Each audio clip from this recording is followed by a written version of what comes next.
Welcome to the WealthStack Podcast. I'm your host, Shannon Rosic, the Director of WealthStack Content and Solutions. Today, we're diving deep into the future of wealth management and exploring how AI is transforming the advisor-client relationship. And I'm fortunate enough to be joined by Era Jain, CEO and co-founder of Zeplyn AI, a cutting-edge solution that's redefining how advisors engage, capture insights, and personalize their advice. Era, welcome to the show. Hi, Shannon. It's a pleasure to be here. Thanks for having me. Absolutely. And I know we've had some great conversations that were not recorded on a podcast. So now we are officially taking them to the digital media world, which I'm very excited about.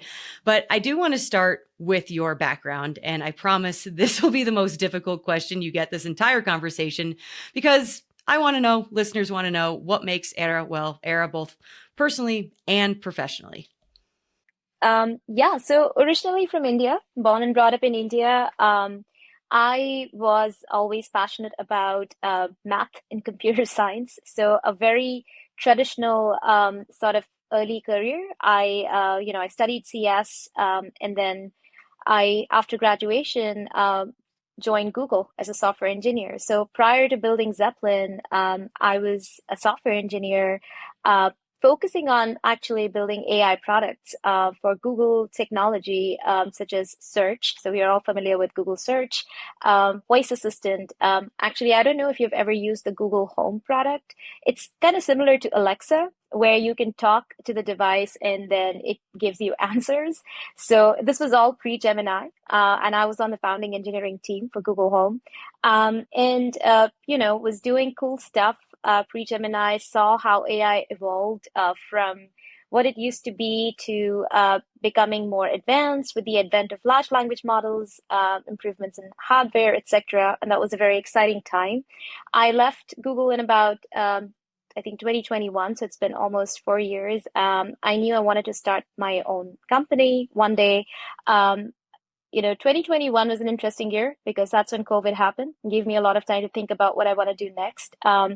And I think a year later, ChatGPT came out and everything exploded. At that time, I decided to take the plunge, knowing that, hey, this is the right time. You've got to do something with AI and bring it to industries that need it so much. So, my sort of like background has always been very much focused on tech. I'm the kind of person who likes to build a lot of like cool stuff, experiment with it, and would love to like bring it to people. So that's what I'm kind of doing, problem solver, building products. That's how I build Zeplyn. Outside of work, I live here in New York City, and I have a husband, we love going out, exploring new restaurants here, watching shows. Absolutely love New York. And I'm also actually a vocalist. So I trained in Hindustani music. And in my free time, if ever I get any, I love to play my guitar and sing along. So that's kind of like who I am professionally and in my personal life. Yeah. All right. Well, it's funny that you mentioned like the Google Home, voice options. We use Alexa, and my parents always scream at me just to flip a light switch, but I don't know any other way now because I'm so used to asking Alexa to take care of my home and all my lights and things like that. So personally, I love that stuff. Other generations, we can get into that later. But thank you for sharing that background. And I know Zeplyn might still be a little newer to some folks in our audience, but you're solving for a real pain point. So for listeners who maybe aren't as familiar, what is Zeplyn and what kind of solutions do you provide for financial advisors and RIAs? And also, I have to ask, how did you settle on the name? Well, let me start there. That's an easy question. Honestly, we were looking at a unique name and trying to find a domain, an AI domain that was not taken. I'm a big Led Zeppelin fan. I'm not that old, but I love Led Zeppelin, and so does my co-founder. We just thought that Led Zeppelin kind of defined a new sort of era in rock music. And we are up to doing something similar for an industry that's so traditional. We're redefining the ways in which advisors work, or these processes, currently operate. And so that was kind of like the driving force behind having like a name that kind of stands for it. And we were lucky enough to have an AI domain for it, so we went with it. Love um, that. so yeah, so what are we doing at Zeppelin? So what we're really doing at Zeppelin is we are rebuilding wealth management workflows and processes from an AI native perspective. What we've seen in this industry is that obviously there's a lot of dependency on manual workflows. Every process involves a lot of manual steps. One of the most expensive process for any advisor is the client meeting process. Typical advisor spends about 4 hours doing meeting prep and another 1.5 to 2 hours doing follow-up after that. And the reason there's so much time that's being spent before and after a meeting is because, number one, data is spread across disparate data sources, disparate systems, and an advisor tech stack is ever growing, and they have to just operate out of these disparate systems, which is a big pain point, pulling it all together. The second part is data gathering is another very manual process. What we found out was that 60% of important client insights are actually collected in conversations, in interactions with their clients, not through like documents or other format. But less than 25% of those conversations get properly documented in CRMs and in other downstream systems. And the reason for that is because that process has been very manual. There's too much dependency on the advisor or their assistant or their ops team to do that. And then there's obviously a lot of follow-up work that comes after that. Okay, now you've done the meeting. Now you have to follow up with the client. You want to make sure all your systems are up to date. You want to make sure that whatever tasks were captured in the meeting are now getting delegated to your team. And that itself seemed like a very, very time-consuming process. And there are other workflows, and we can get into that. But that's kind of where we started. We built out a meeting assistant that would leverage AI to streamline this entire process end to end, all the way from prep to like helping advisors document meeting to like automating the follow-up work that they have to do. And the part that we first built out was this data gathering problem. We built out a note taker that would essentially join in any conversation that the advisor is having with their client. It could be in an online setting, or it could be an in-person meeting or a phone call. The AI, the note taker would sit there and then use AI to convert that conversation into structured data. And once we have that structured data, that's very powerful because now we can use that and inject it into downstream workflows. So if there is a task that comes out of a meeting, we can actually convert it into an actionable task in the CRM and assign it to a team member by building out automation in the system. We have structured data that captures planning data, let's say for a client. We can take that information and inject it into financial plans, so that avoids that step of copy and pasting things. And we can, again, re-leverage this information when the advisor is about to meet with the client again, pulling all the historical information that they captured in prior meetings and bringing it in one place for the advisor to review, so that they don't have to like open 10 different tabs on their computer and struggle through their past notes to figure out, hey, where were we? What were we discussing with this client? So that's essentially the solution that we offer today, which is the meeting assistant.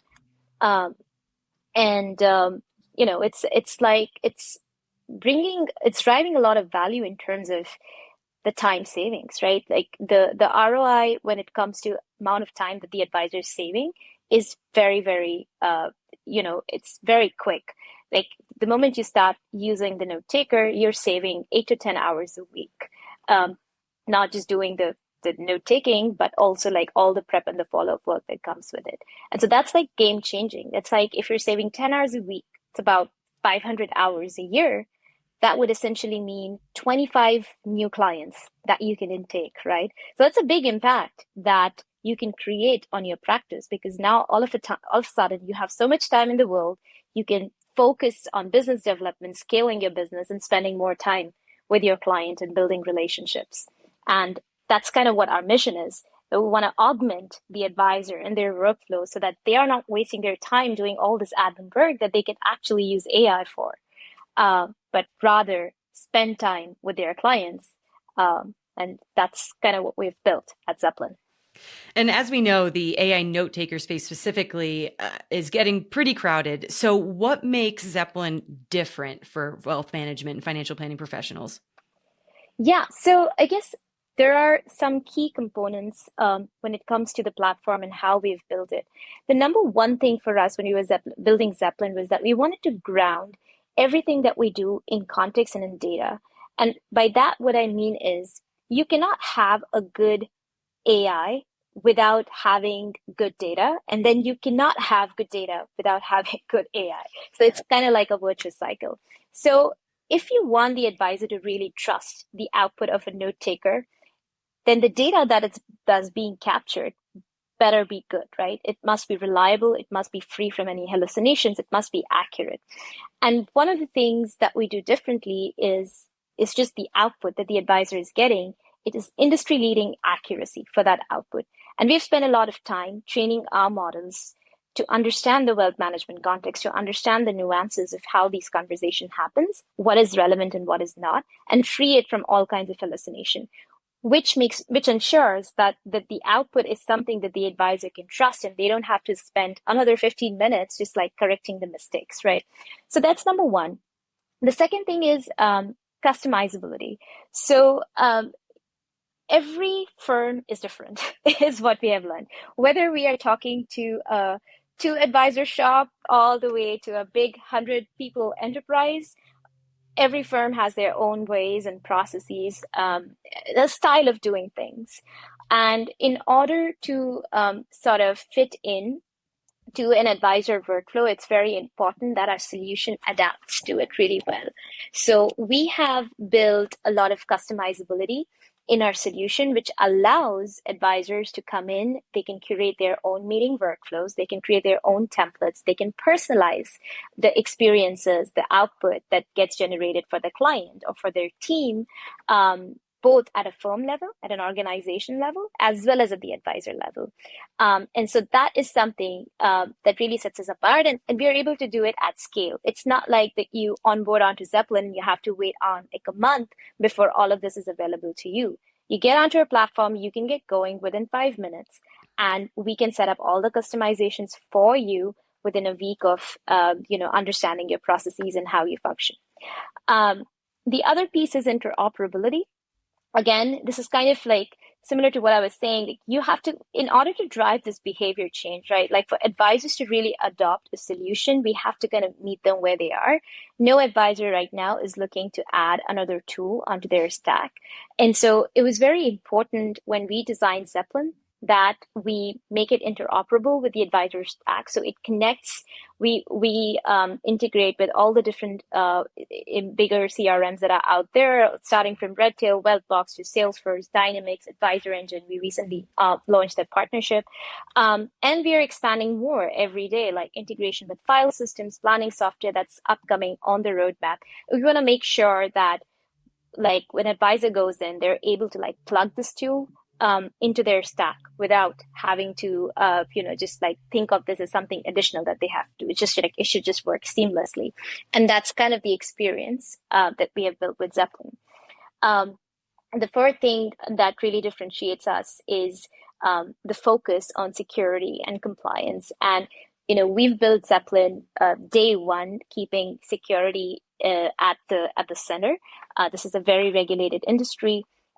A lot of things that we do differently is we never store any recordings of your meetings. We never use any client PII to train any models, any kind of generalized LLM. We do PII masking, so things like social security number that gets redacted.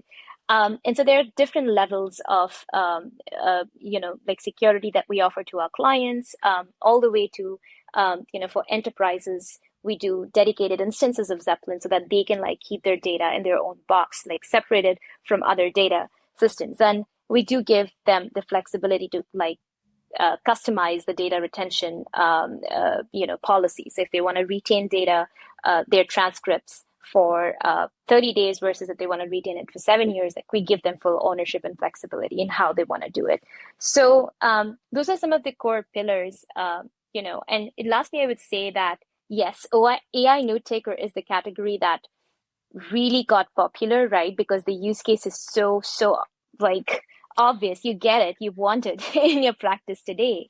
But what we are building at Zeplyn is much more than a note taker, right? This was just a way, kind of like a Trojan horse, right? It was a way for us to get into the advisor workflow and solve for this very, very strong pain point, which is like, I just don't have data on my client and I don't have the time to just do this manually.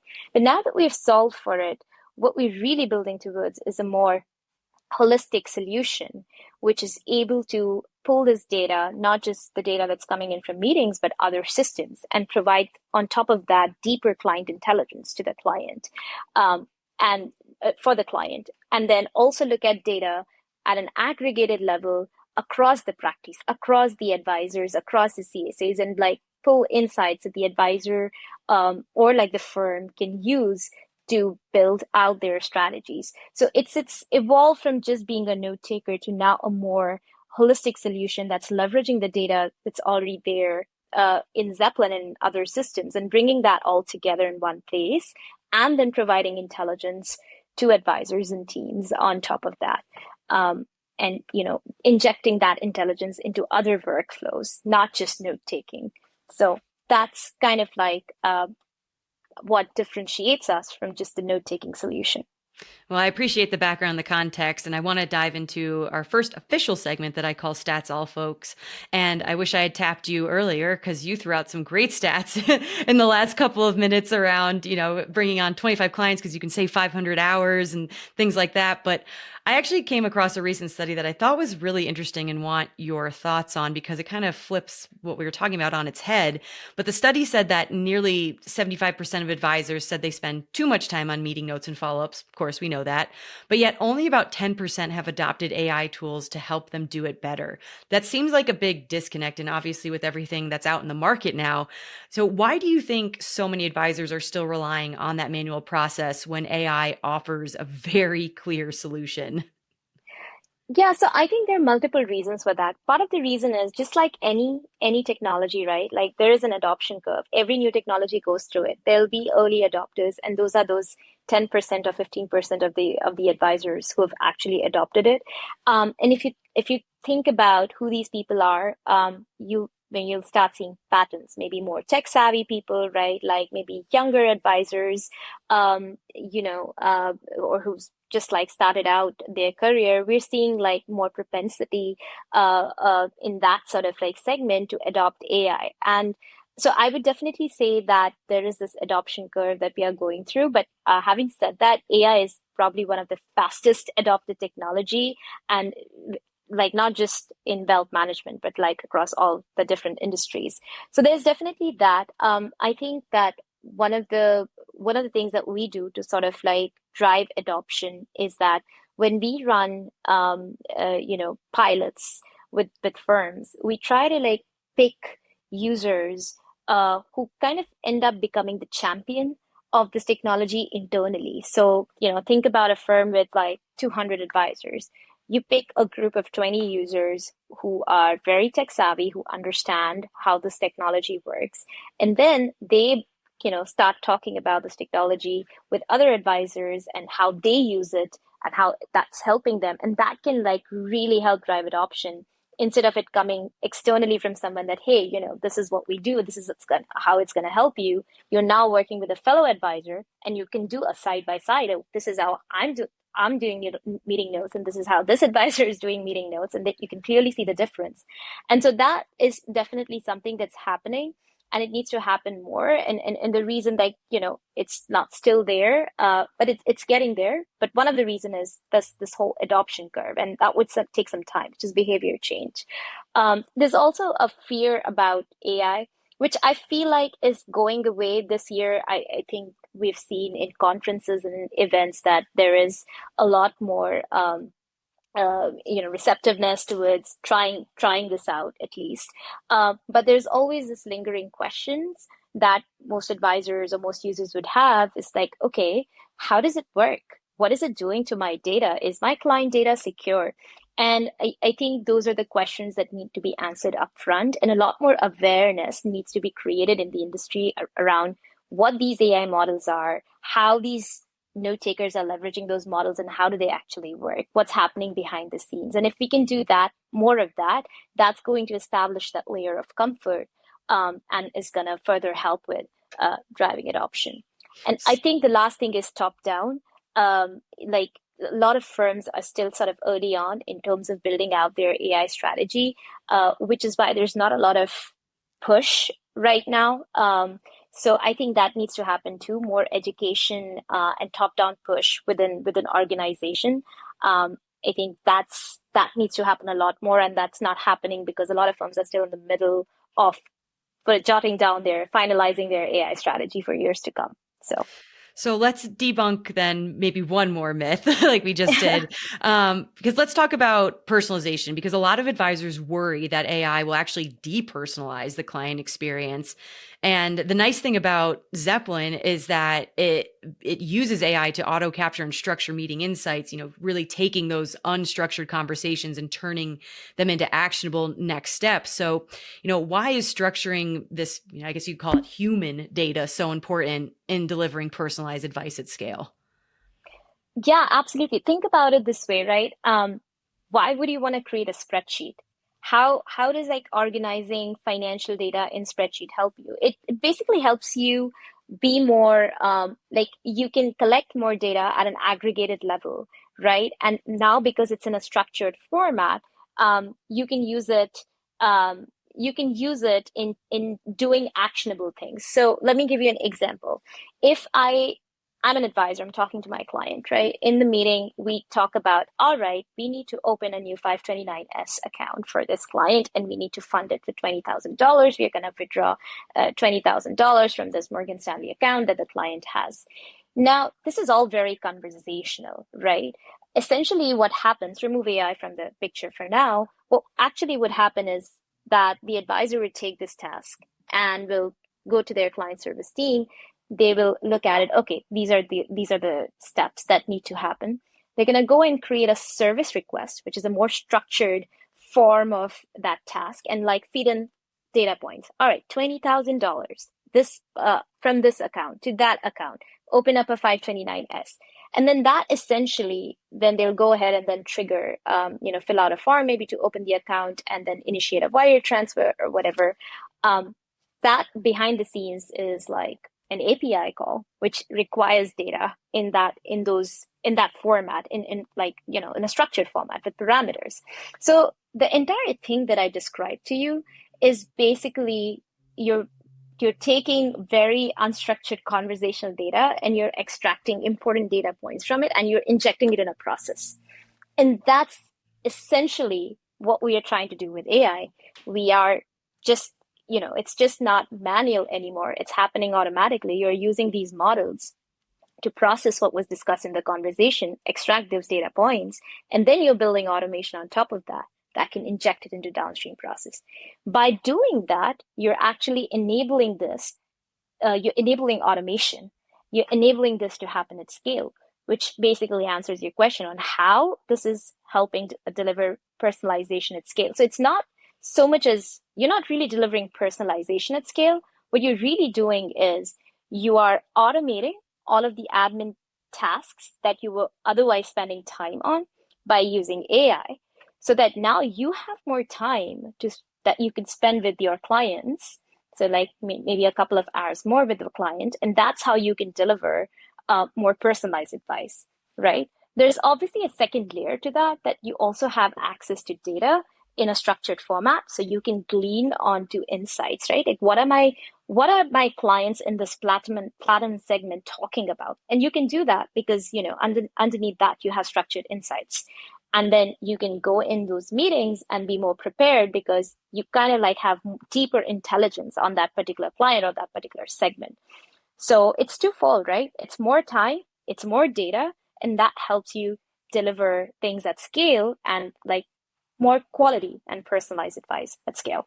Well, if that doesn't help quell fears at this point, then I don't know what to tell advisors who are still on the fence about using AI. Because I read in one of your blogs too, and I absolutely love this line because you said that meeting insights are often lost in the ether of the human memory. And I was on a panel a couple months ago, and a gentleman said you can't scale memory, right? We only have so much capacity, so we should absolutely be utilizing solutions like this to provide that better, more holistic client experience that you mentioned.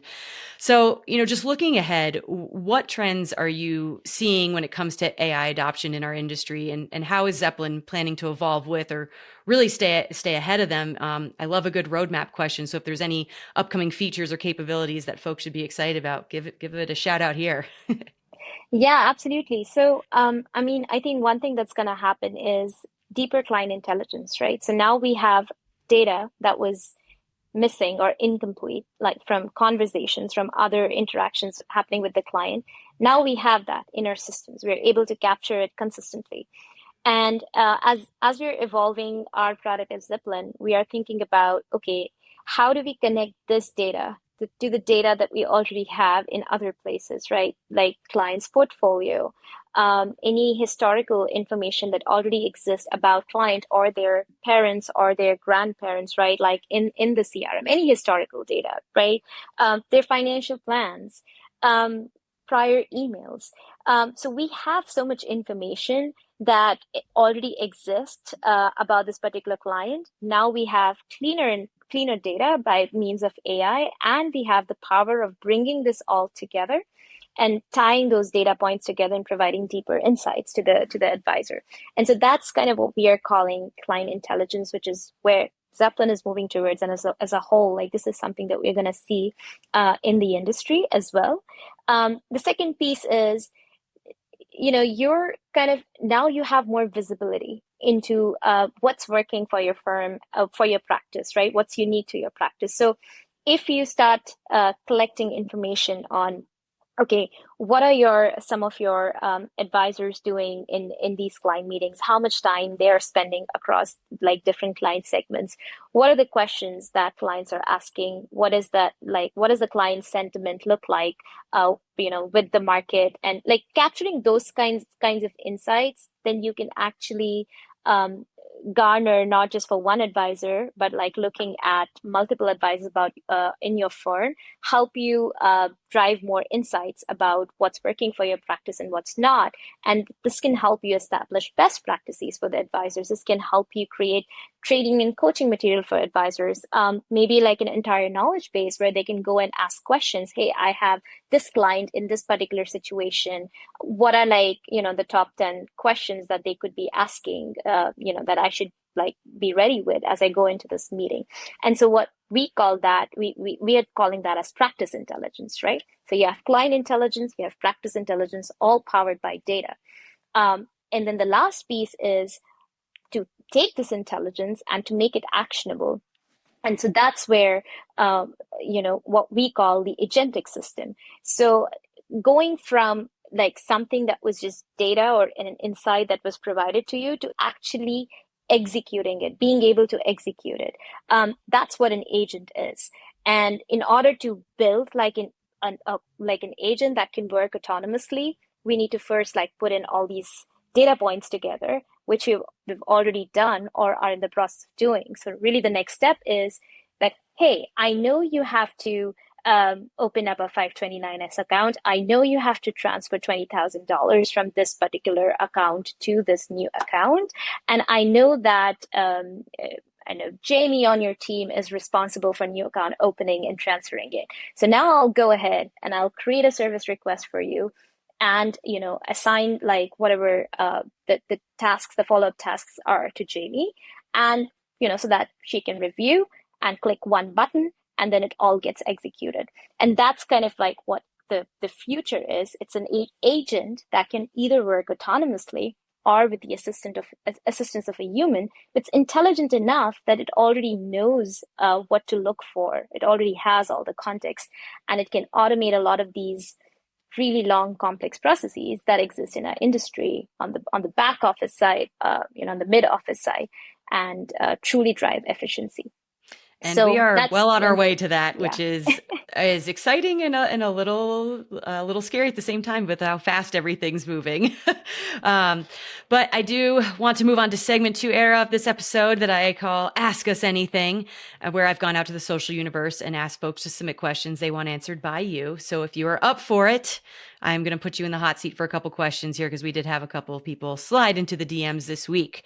So first question we got was, my team is skeptical about AI tools. What's the learning curve like with Zeplyn, and how long before we see ROI on the investment? I feel like I kind of answered that towards the beginning. So, I guess like I'll ask the question back. I don't really have a way of getting my answer, but my first question is, where is the skepticism coming from? And typically we have seen skepticism is in two or three different areas. Number one is security and compliance, right? What's going to happen to my client data? Is it being protected or not?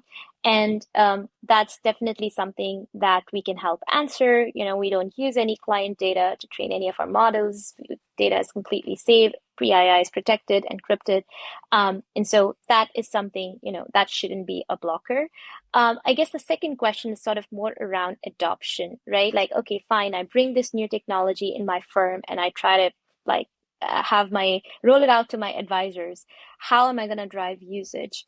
And I would say that this kind of ties into the ROI question because what's going to happen is that you're going to build this internal team of champions. And this is the model that we've seen work really well. You're going to pick a few users in your firm who are more tech savvy and who start using this. They're going to see the ROI immediately because the time saving is very immediate, right? Like you're automating this really, really long process of meeting, note taking, and follow up. And so once you start seeing that, and once you build out an internal team of champions who kind of like, they become like the super users, then I think that really helps with adoption because now you can have internal trainings, you can have advisors talk about how they're using it. And I'll tell you that we do regular training and onboarding calls, by the way, for all our customers, and not just in the beginning when we are rolling it out, but we provide regular training sessions as and when new features roll out. And one thing that we have seen in these training calls is often our super users are helping us. So like we have been in a situation where somebody asks us a question, and even before we answer that, we have like someone on their end, on the customer's end, answering it. Actually, I do it this way, and I find it super efficient. So I would say it's a matter of building that internal team of champions. That's really gonna drive adoption. But yeah, I hope I answered the question. I think that was a great answer. And that was going to actually be my follow up, is because there's that big debate of, are tech vendors responsible to help drive that adoption? So it's great to hear that you do offer those trainings and you're there for your clients really every step of the way. You're not just throwing them into the deep end and say, here you go, you figure it out and you'll figure out your workflow. So that is great to hear. One more question for you that we got. With all the AI tools hitting the market, what's your honest take on how long before this type of technology becomes table stakes for advisors, and are late adopters already behind the curve? I think some of the early AI use cases are already becoming table stakes. I would say note taking is pretty table stakes. Like you have to do it. Why wouldn't you do it, right? Like, my guess is that AI is going to be ubiquitous in this industry in the next 3 to 5 years. And being more conservative with the 5 years, I think it's going to happen faster than that. And so, sorry, what was your second question? Are late adopters already behind the curve? Yes, I think so. I mean, I think if you're not thinking about AI at all, if you're not already like, putting together an AI strategy, thinking about what your roadmap is with like what type of vendors you want to work with, what type of use cases you want to solve for, you're already kind of behind. Because like one thing to remember is that any firm, it's going to be everywhere, right? And any firm that gets onto this train, they'll have more competitive advantage, right? Because they'll have better data, they'll have better insights, they'll have better processes and efficiencies. And obviously like adoption takes time. You'll start today and maybe in a year from now, you'll have everybody in your firm like just using AI in most of their processes. So the later you start it, the later you're gonna like reap the benefits from it. So I do think that the time is now, and even if you don't feel like you're ready to like fully adopt it, you should at least start putting in efforts into building out a strategy and like making AI a very integral part of your roadmap in the coming years. Um, so that's my 2 cents. Love it. Well, I do appreciate you being put on the spot and your very insightful answers. And we've come to our final, and not biased or anything, but it might be my favorite segment that I affectionately call Stack It or Whack It. So be prepared. I'm going to throw out a few technologies at you, and they're not always necessarily wealth tech related, especially if I know you. And you tell me if they are essentially worth the hype or not. So stack it means you love it, want to use it. Whack it means, nah, we're not ready for that. Lose it. That's kind of a joke. All right. First one I have for you. Stack or whack when it comes to smart glasses that provide real-time transcription during meetings. Is that too Jetson style future, or, eyewear overkill? Stack or whack? It's a whack. I mean, why would you want that? It's a distraction. When you're in the meeting, you want to be more present with the client, and now you have this distraction with like transcript right in your face. Maybe you want it on the side, you have it on your computer. But yeah, like smart glasses with live transcription, I think that's too much. All right. Love it. One more for you. All right. Now that we know that you are an avid guitar player and the background story about Led Zeppelin, I have to ask then, AI, when it comes to playing guitar, there's a ton of solutions out there to even help you tune your guitar. Obviously, it will listen to your voice and analyze it, make sure you're on key. So how do you feel about AI when it comes to, musical passions? Stack it. I love it. I think one of the examples I saw was I think it was Spotify that would recommend playlists to you based on your cadence, like based on your speed and like the environment. I would love it because whenever I go out for a run and if there's a song on my playlist that I just don't want to hear, it does impact the overall performance and I don't want it. So yeah, no, I absolutely love it. Being able to recommend music based on mood and environment. And yeah, that's absolutely stack it. All right. Love it. We got one whack, one stack. Perfect. So Era, this is, just been truly an insightful conversation. Just quick shout out, tell our listeners where they can learn more about you and what you're working on at Zeplyn. Yeah, so you can learn more about us at our website, which is www.zeplyn.ai. Zeplyn is spelled as Zeplyn, something to remember. You can also, directly email us. So if you want a product demo, you can email us at sales@zeplyn.ai. And if you want to just have a friendly conversation about AI and just talk about the future, or grab coffee with me, feel free to like just send me a message directly on LinkedIn or email me at era@zeplyn.ai. Oh, perfect. Well, thank you for that. And be sure to like and subscribe to the WealthStack podcast on all major podcasting platforms and follow all things WealthStack on wealthmanagement.com, LinkedIn, and X. And if you want the in-person experience, our next event is coming up in LA on October 7th and 8th at the Ritz-Carlton in Marina Del Rey. And we hope to see you there. Thank you all for tuning in.